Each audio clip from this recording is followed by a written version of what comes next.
Ladies and gentlemen, welcome to the From the Back Tees podcast, a podcast from the Back Tees. I'm your co-host, Jerry Lou, and with me, as always, is the founder of FromTheBackTees.com and our other co-host and other half on this podcast, Zach Pencer. Zach, how we doing today, buddy? I'm doing pretty good, ready for our first double episode of the week. How about you? I'm all right. Don't nobody worry about me. What do you want to get started with in terms of straight off the top? We got a Twitter question we picked out, and you got your Canadian fun fact of the day, I hope, and I got my Jerry Lou's mother's golf question of the week. We'll work on that in terms of a title, and maybe sponsors. Which, by the way, this is brought to you by Super Stroke. Everything's brought to you by them. Super Stroke. Yeah, right. Anyways, we just had the Zurich New Orleans Classic Championship, whatever that was. Fun, like with the music intros and the teams. I said don't sleep on Stallings and Molinak. Those are two very, very sneaky players. Did you watch much of it this weekend? I did not watch a single minute of it. How about you? I didn't, only for sake of I have hit a stretch of a lot of work lately where I have been working 36 holes a day for I'm on day 4 or 5 of that in a row. Actually, I only worked 18 today, and which meant I got to go home and do chores. That's a lot of golf. It's and not to boot the winds lately. We've had beautiful, clear, sunny skies lately, decent temperatures. But normally, on average, the wind at Bandon Dunes Golf Resort, any time of year, if it's up, it blows 20 to 30 miles per hour. I don't have the metric conversion, I'm sorry. But these past couple days, it was like 30 to 40 miles per hour, gusts up to 50. Some of you guys, if you follow me at Jerry Lou Looper 1 on Twitter, you will see that video I just posted yesterday out on the 16th green, which is the southern bluff of the property. And that flag, I mean, it was to a point where my golfers were trying to talk to me, and either I was yelling, I can't hear you, or I have to walk a certain direction because I was going to blow away or fly away. Or even at one point, one guy duffed it into the cliff on 16, and when he took his drop, I just kind of like gave him his clubs, and I just was like, JP, I'm walking away, man, because like one gust of wind and I slipped the wrong way, I'm actually falling into the cliff that we joke about falling in. So I didn't get to watch much golf, caught some at the Caddy Shack. Caught enough on social media, like seeing Poston's caddy. Oh, God, I just saw his name. This is going to... oh, God, I just saw his name on Twitter a couple hours ago. He did some karaoke introducing his man. I guess one of the things is, from a fan's perspective and my point of view, is I want to know what... It's really... I mean, we saw Fleetwood Garcia. I think that was almost obligatory because they seem to be the only Euros in the field, even though they weren't. But yeah, I don't know. I also found the winning team of Rahm and Palmer. Was that like the weirdest combination of two guys? Do they have any history together? I didn't think they did. Well, save for Sergio Garcia and them being from the same country and having the same fiery personalities, and also being good Ryder Cup. I'm sure they played together at some point. Correct me if I'm wrong. I didn't look this up prior. But who would be Rahm's good teammate? Yeah, I don't know. It's a good question. I think that also some European, you'd think.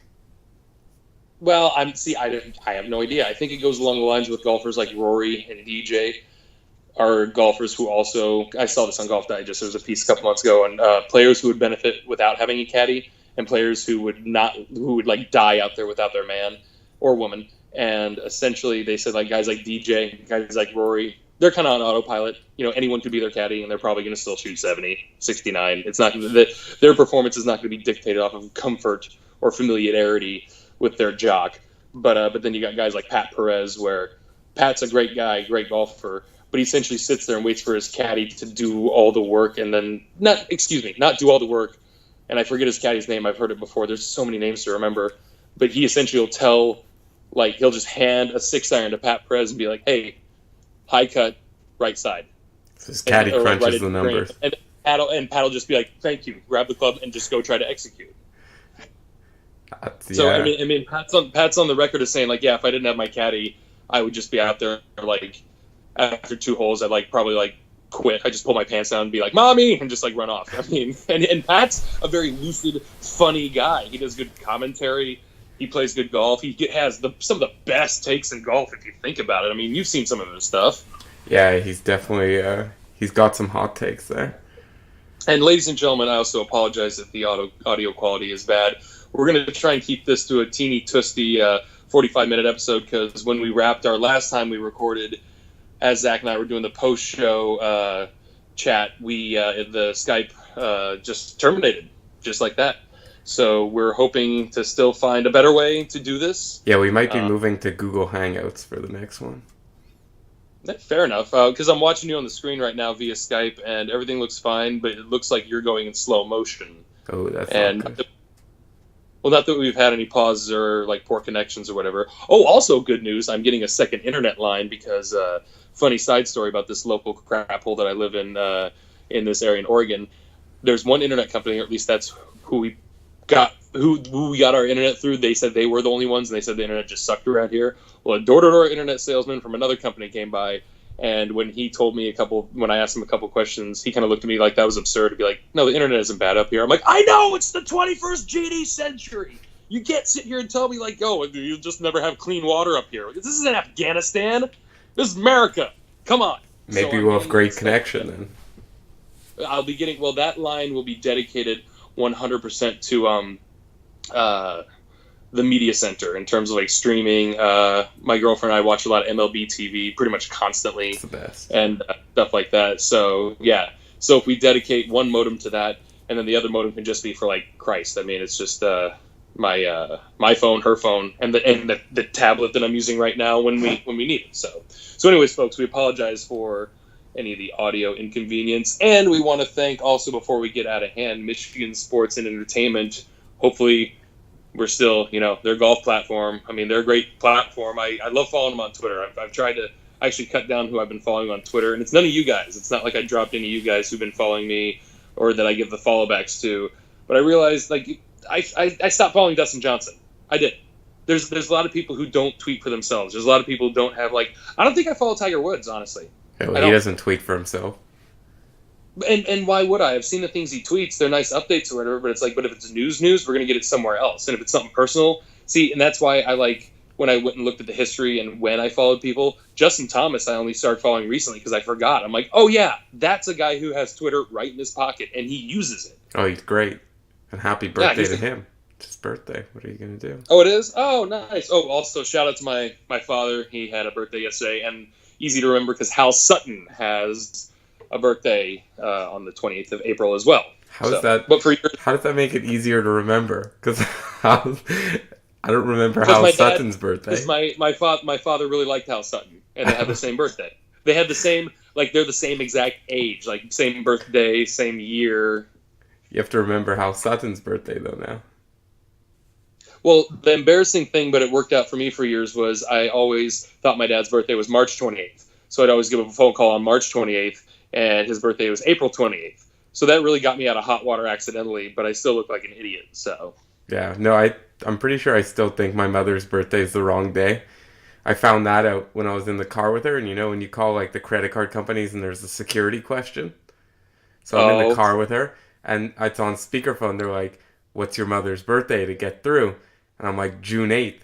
And they're like, "Yeah, that's right." And she just looks at me with like disgust that wasn't her birthday. But at least I remembered the same day. Oh, that's so great. Where it's just like your security questions, like, "What's your dog's first name?" You're like, "Rover." But then your sister's just like, "No, it was Sparky." You're like, "Crap, I got to put Rover in there every time." It was. Yeah. Listen, now her birthday's been moved. That's funny. Oh, that's so funny.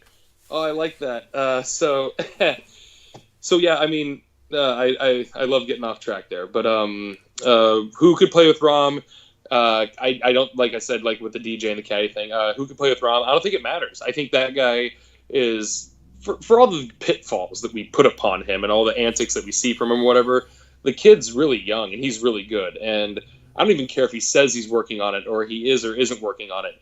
As we've seen, geez, how old is he? 24? 25? I mean, 25, and he's won his first 3 years on tour. what's he ranked in the world right now? Top 10 at least. Top He's like 10, 4, yeah. 6. After 'Cause this win, he probably moved up a bit. But Justin Thomas is 5th in the world. Yeah, possibly. I could look at my phone right now, but I refuse.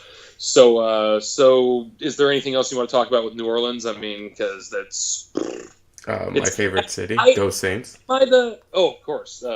But we can ruminate on New Orleans for a second because I've never been, and it's one of the places I'd love to go.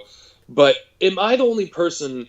And it's not because I'm not a Tiger guy. I guess I have to embrace that, everybody who's been calling me on Twitter, which is fine. Just because I'm not a Tiger man, well, doesn't mean I'm anti-Tiger, but I guess I have to act like it now. I can play heel. The Rock was Rocky Maivia, and he was a heel.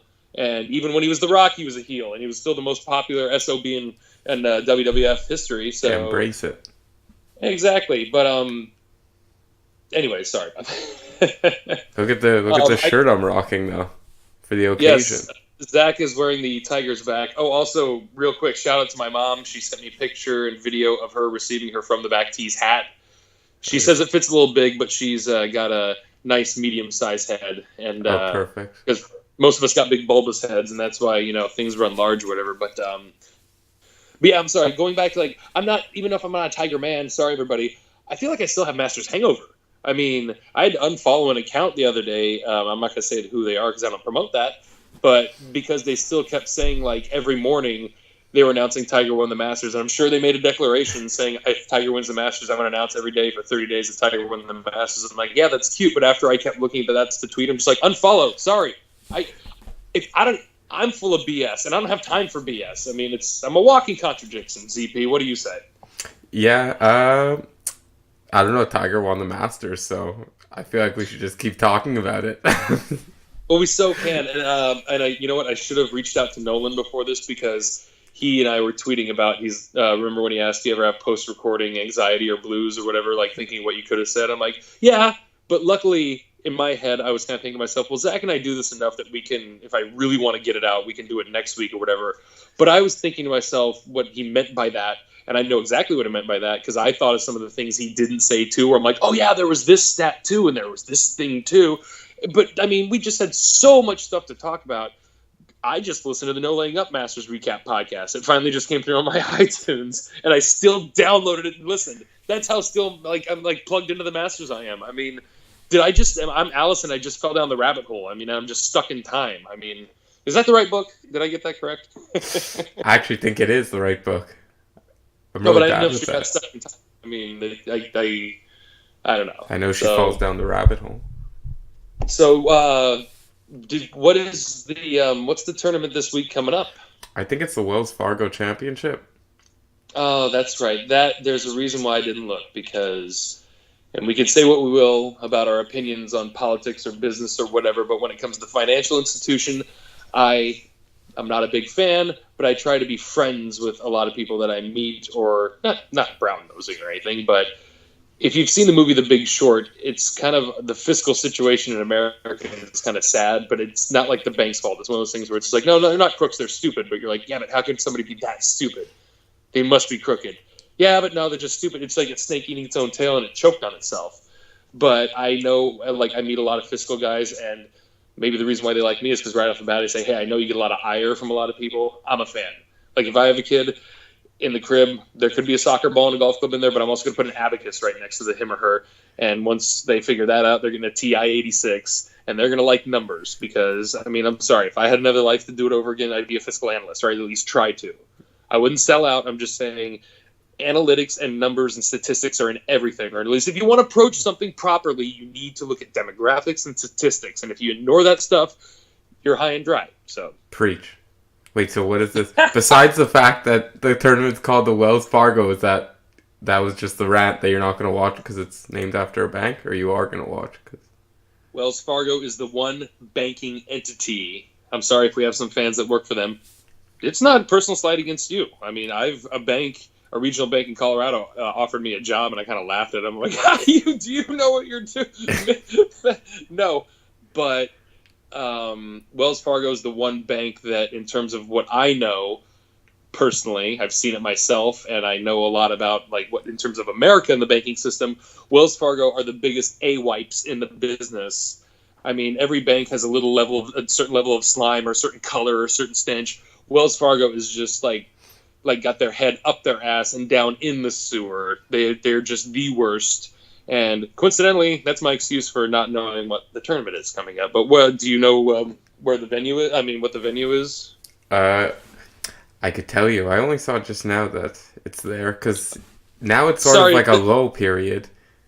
good pod, everybody. I'm looking it up on my phone right now as well. Yeah. So Come on, don't expect too much out of us.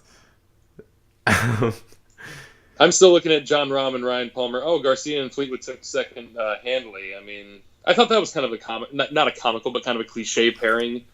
But what are you gonna do? So, tea times. Here we go.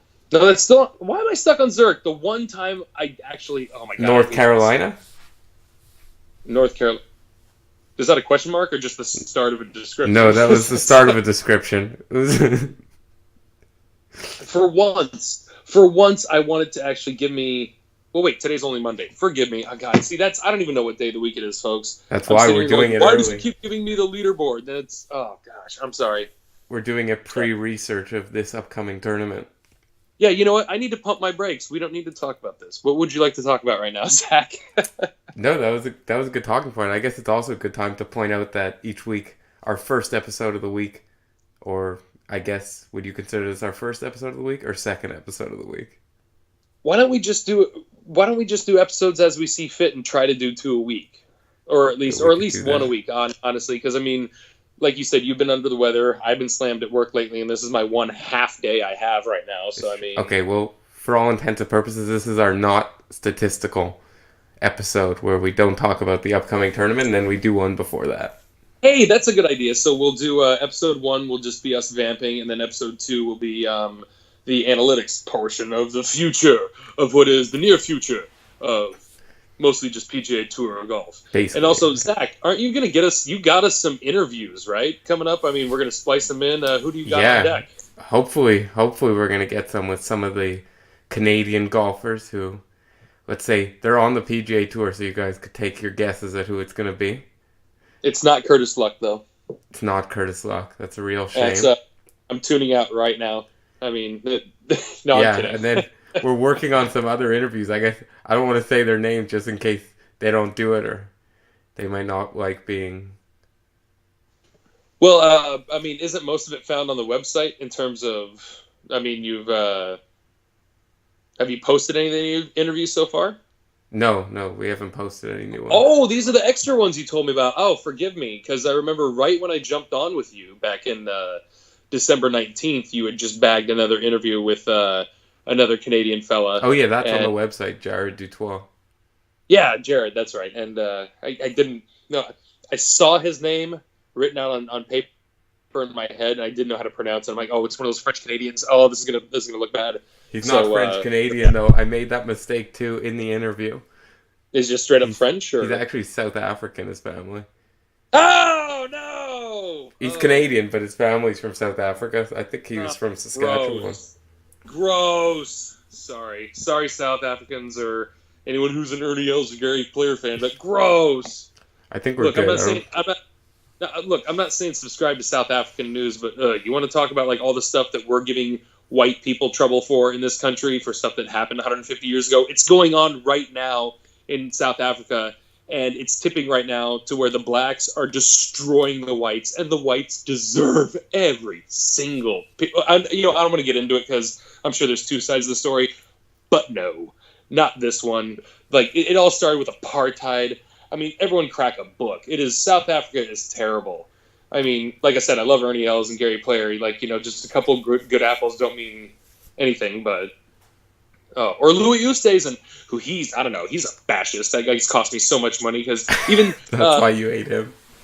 Will Kramer, Captain Kramer, on Twitter, at Earth Curves, I caddied for him earlier this year, he said it best. There was I can't look it up right now, but I'm going to mess it up. But Dave Fulton posted a video of Louis Oosthuizen's swing, and it had to be something from not too recently because the visor was something of not like a current visor. It wasn't like, because really if people wear visors, it's the tour. Well, anyways, but Will said something to the degree of, with a swing like that, how come this guy didn't win many more majors, and how the mental factor comes into play. I don't want to say what he said because I'm going to butcher his quote, but there's a degree of it's like, yeah, Louis Oosthuizen, smoothest swing ever. Ernie Els, South African, smoothest swing ever. Retief Goosen was Ernie Els light. Like, he was the same exact guy who won, 2 U.S. Opens, and didn't he win like a British Open or something, Goosen? Yeah, I think he might have actually.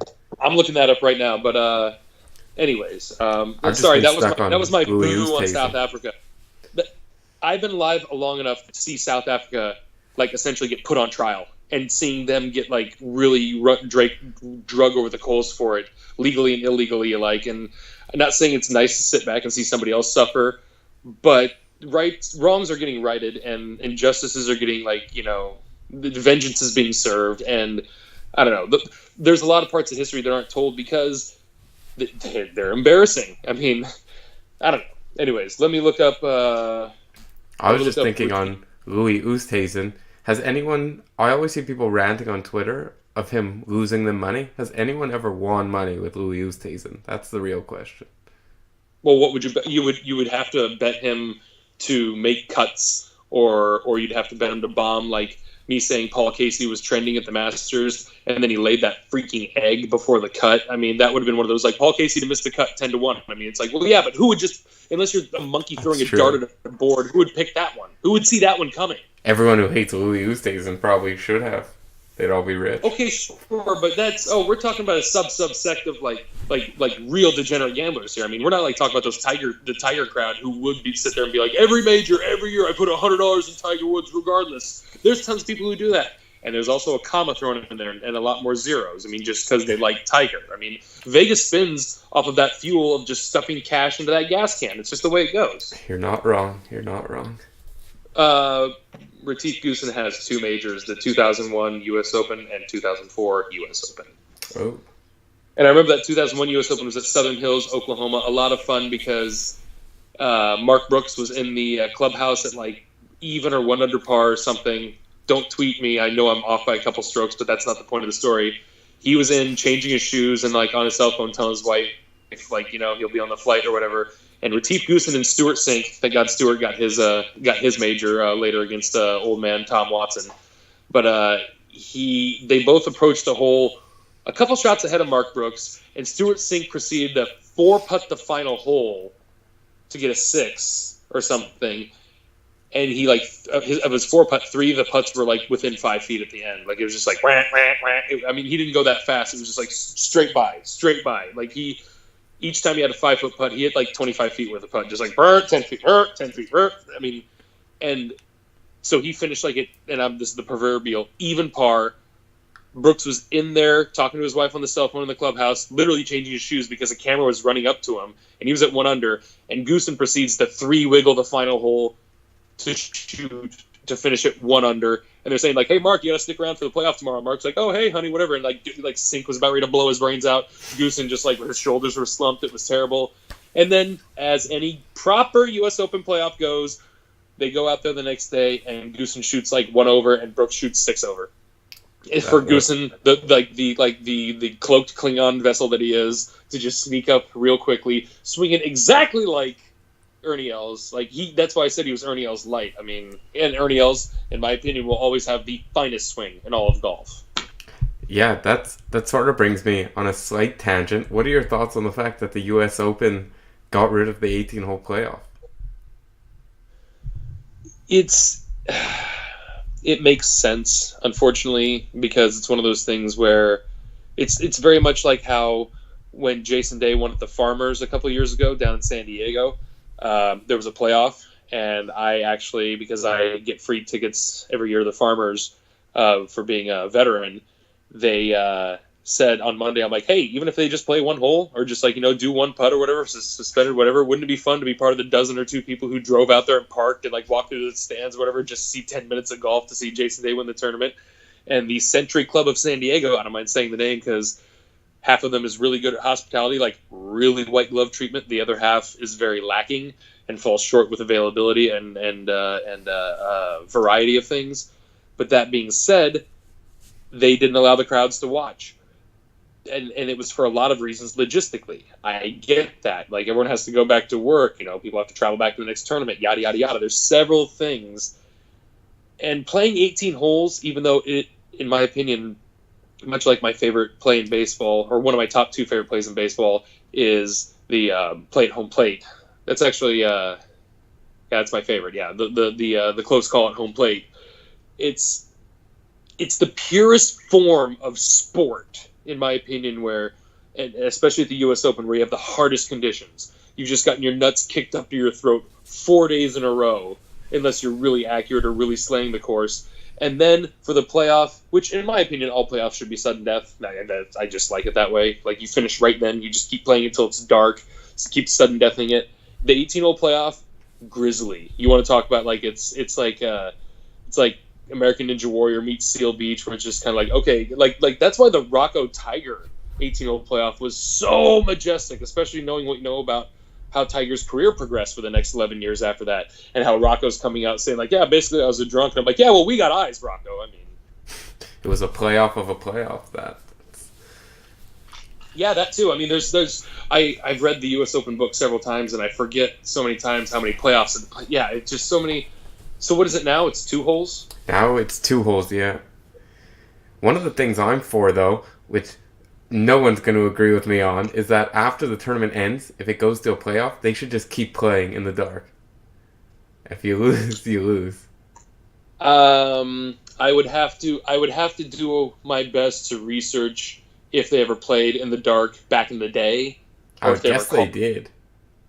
Well, I would assume they did. Like way back in the day, you're saying?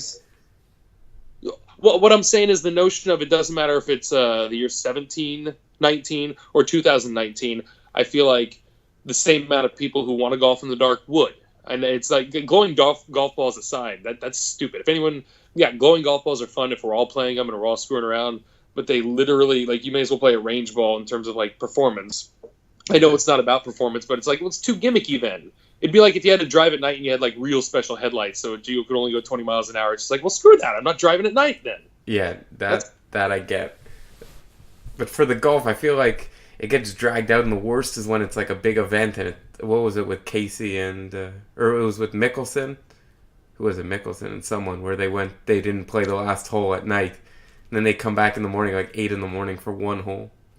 Well, not to be a one-upper, but as long as we do it for golf, I think we should accept it in this forum. I don't remember which year, but Scott Hoke, who was renamed Scott Choke, he had a similar situation at the Masters where he had like a 3.5, 4 foot putt, and he claimed darkness. It wasn't getting that dark, but he just claimed, he's like, I can't read the putt. And I think it was like on the first hole of a sudden death playoff. Like, he already he like either hit it to that same spot earlier on the 72nd hole and screwed up the putt to like stumble into the playoff or whatever. And I forget who it was against. I think it was Sandy Lyle or Olafable or something like that. But essentially, Scott Hoke, wearing his big Yonex hat or whatever, said, "Oh, it's too dark. I can't see the putt." So they suspended play. Went on to the next morning to essentially reset up the Masters for a 3.5 foot putt, and the MFer misses it and loses the Masters. That's a savage move. But you know what was even better? I mean, because Scott Hoke's given a lot of crap for that, and rightfully so. Oh, you know what? I think I'm getting it mixed up with a Hubert Green story, or not the Doug Patterson story. But there was, I think it might have been Scott Hoke, and feel free to correct me if I'm wrong, tweepers on this. But there was a story like this where the guy went back when everyone was gone and hit that same putt like 3 times in a row. And they like missed burning the edge 3 times in a row. Essentially, they walked away saying like, "Wasn't mine to be, wasn't mine ever to be, just like wasn't meant to be." Like, goodbye. And if it was Scott Hoke, that makes it glorious because I mean, I think he has like 1 Ryder Cup appearance. And hey, you know what? Let's bring him back out of the dead here, Wikipedia. Let's see what Scott Hoke's performances are in golf. Professional golfer. He's got to be old or something. I mean, he's 63. Let's see. He finished second in the Masters in '89. So, yep, that was the year whoever won in '89. He's taken 2 tied for 5th in the U.S. Open as his best finish in '93 and '02. And also the British Open in '02, he tied for 8th. That was his best. And then he tied for 3rd at the PGA Championship in '87, Varden Trophy '86, Byron Nelson Award '86.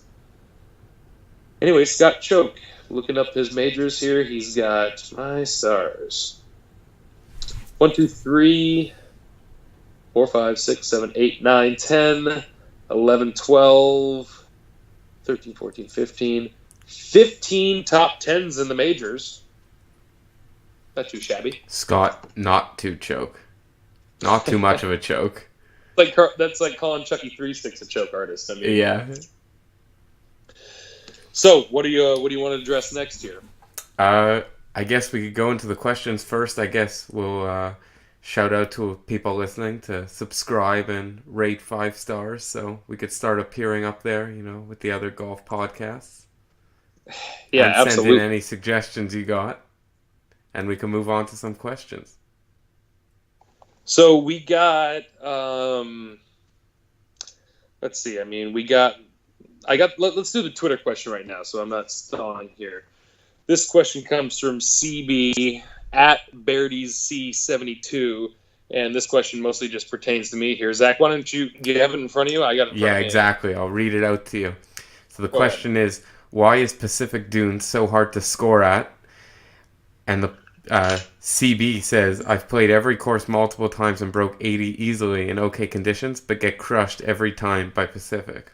Humble brag. Humble brag.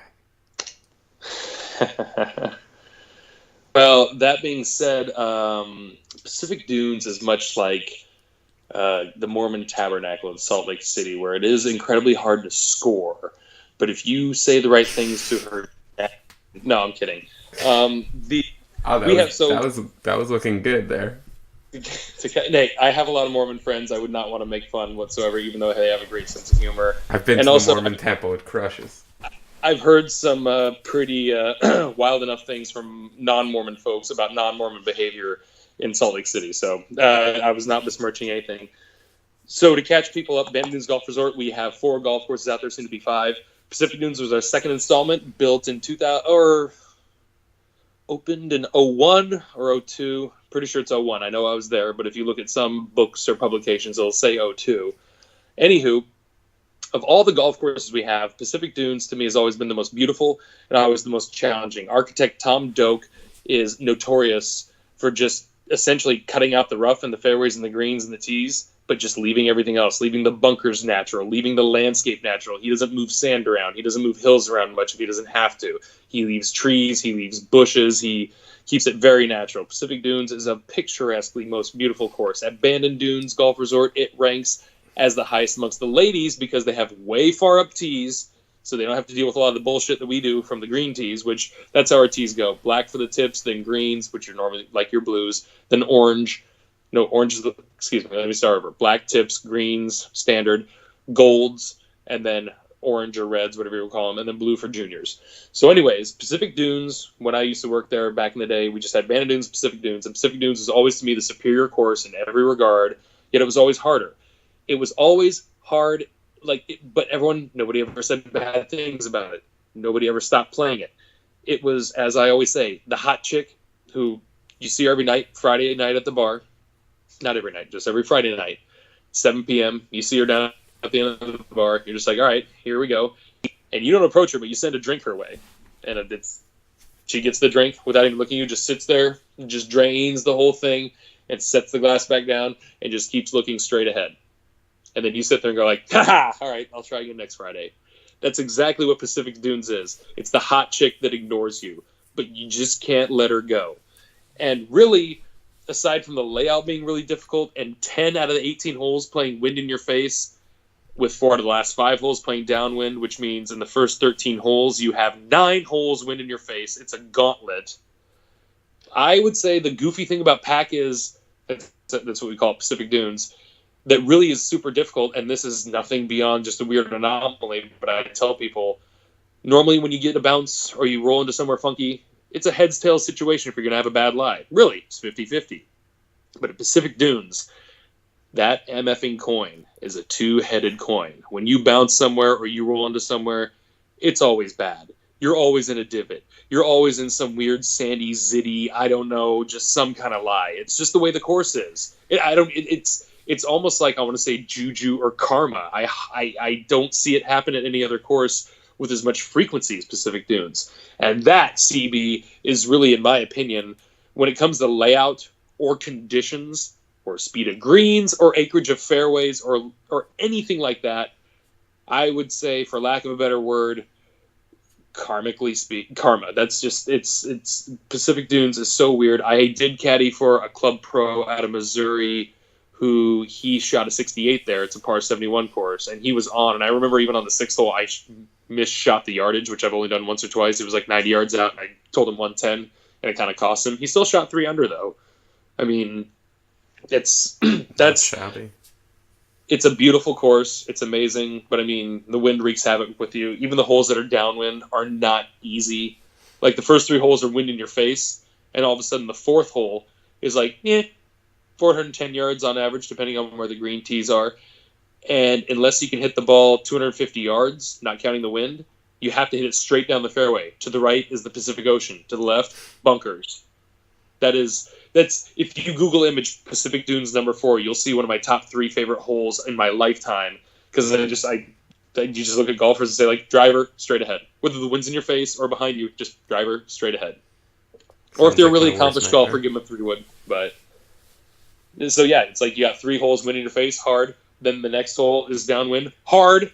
With it being downwind, it's like, and then hole 5 is an easy par 3 if it's downwind, if you like know how to play it. But then hole 6, wind in your face, hard. Hole 7 is the number 1 handicap hole, downwind. Still hard. 8, wind in your face, hard. 9, downwind. Really tight, hard. 10, 11, 12, 13, wind in your face, all 4 of those holes. Sounds lovely. And then you have...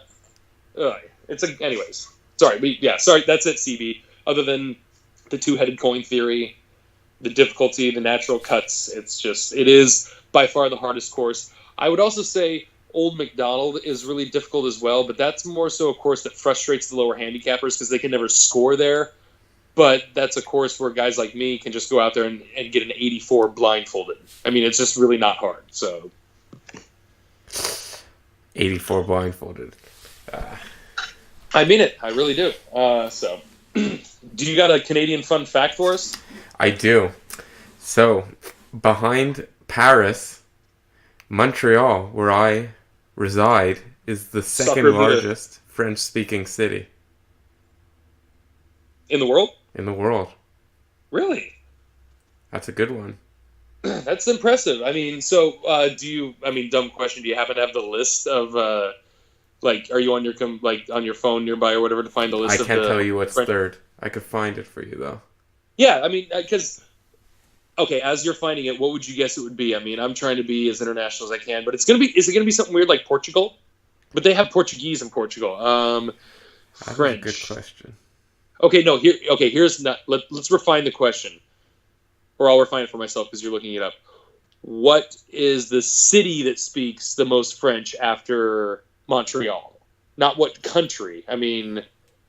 that's what it was. That's why it's a difficult question. Because allegedly it says 99% of Montreal is bilingual. Good for Montreal. Good for you guys. Oh, I should have known this. It's Port-au-Prince, Haiti. That makes sense. I was starting to think to myself, you can go Caribbean, but I was trying to think, well, how many people are there? There's lots of people in Haiti. That was very ignorant of me. That's ignorant. Is that your South Park impersation? That's ignorant, dog. No, that's Michael Jackson of the Jacksons. That's a hot topic now. Is it though? Is it really? Allegedly. All right, so we got a little bit more time. We'll wrap it up with my Jerry Lou's mother's golf Twitter question of the week, and it's a good one. I actually just sent it to her very quickly. Brought to you by. She asked me to pick an answer, and Zach to pick one. I got a good answer. Hopefully, Zach has a good one as well. But she said, and I'll read you exactly her text. It makes pretty good sense in terms of it's not really colors outside the lines. But she said, Kurt Busch from NASCAR got his ass suspended today for, quote, more likely than not, end quote, assaulting his wife or girlfriend, whatever. Other than Tiger's trash being left curbside for us to examine, which golfer do you guys pick for being a very bad boy or girl? I'll go first, I guess. I feel like the easy answer here is either DJ or Paulina, whichever way you think of it. So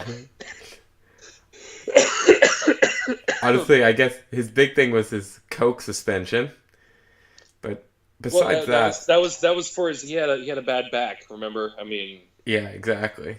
yeah. When you ski that many rails and like when you throw your head back or whatever, all of a sudden it's like the golf swing. It's a kinetic motion where everything's like going one way, then it's turning, then it's stopping, then it's all going another way, then it's turning again. When you do a line, I'm sure, because I've never done one in my life before, so you just sit there and all of a sudden, oh God, ow, you throw your head back. So, Oh, so I thought you were saying that the coke was to heal his back, but now the coke was what caused the back problem. and Freudian slip be damned. Let's move on to. No, I'm kidding.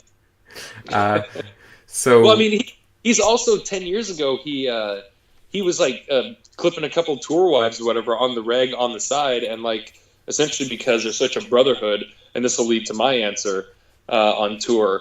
They kind of just were like, well, listen, we got to cover this up and stop this, but I mean, we have to nip this in the bud.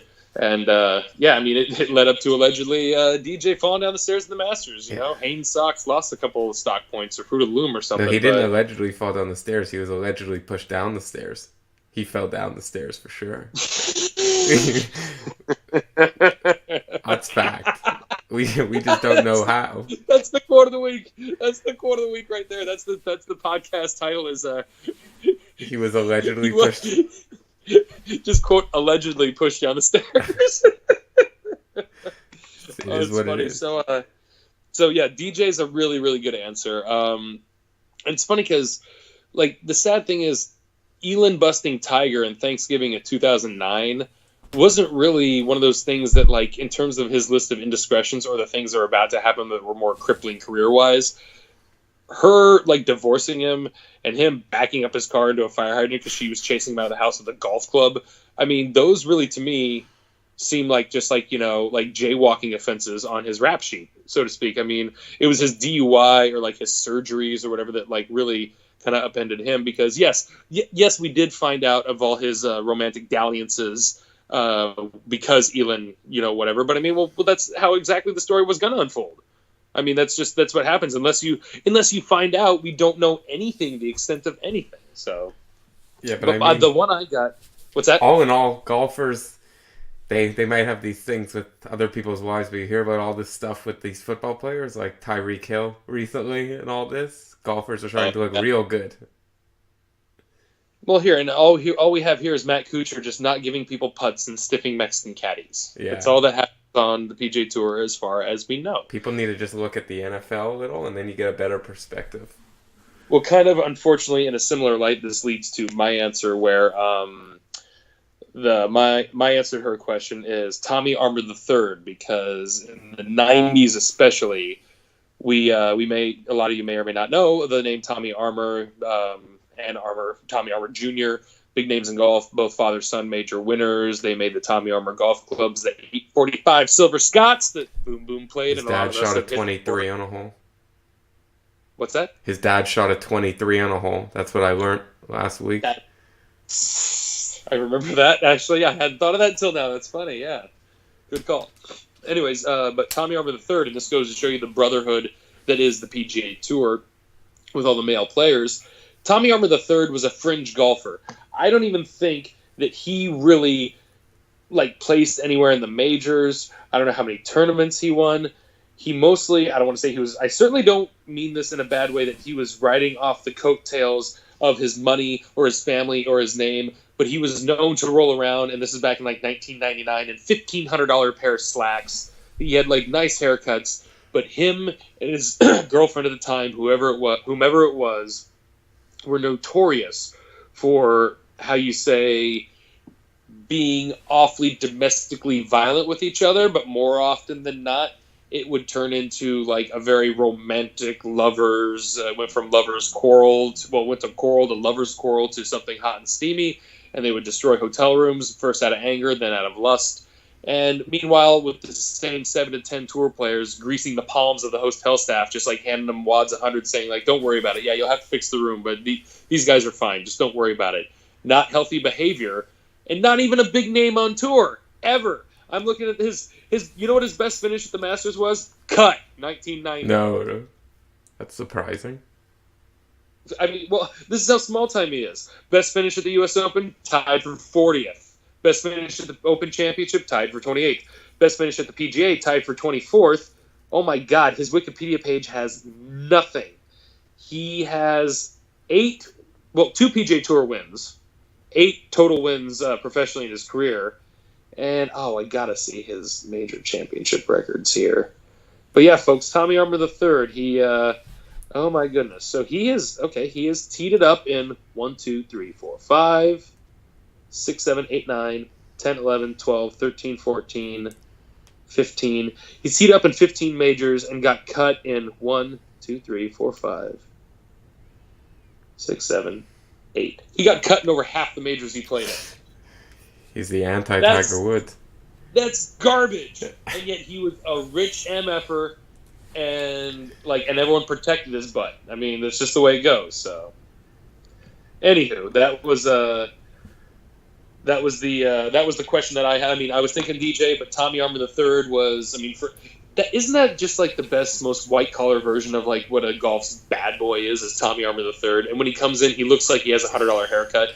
Plus, it's also a super white bad boy.